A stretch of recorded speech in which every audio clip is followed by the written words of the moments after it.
Welcome to DIY Creations. Today we are going to show you how to make a beautiful macrame storage basket. This project is not only stylish but also practical for organizing small items around your home. To get started, you'll need a sturdy cardboard box, macrame cord, scissors, and wooden handles or dowels. These are optional if you would like to add handles to your basket.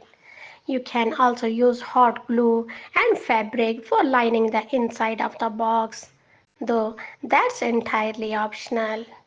First, measure the height and width of your box to determine how much macrame cord you'll need.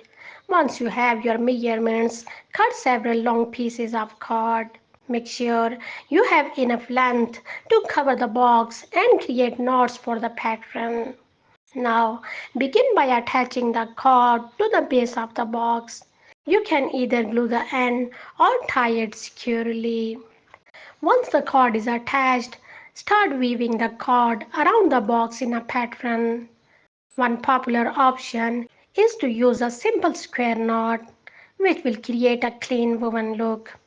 To do this, take two cords at a time, crossing the left over the right, pulling it under and through the loop, then repeating with the other side.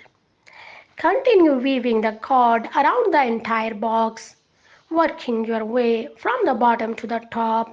Be sure to keep your knots even and tight as you go.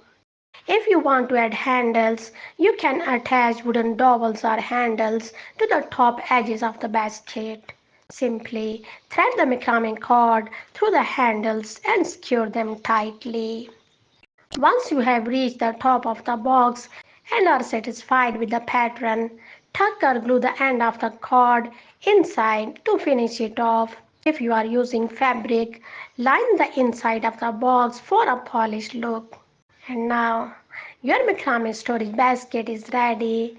It's a great way to combine function and style, perfect for organizing toys, books, or household items. Thanks for watching the video, and don't forget to like, share, and subscribe for more upcoming videos.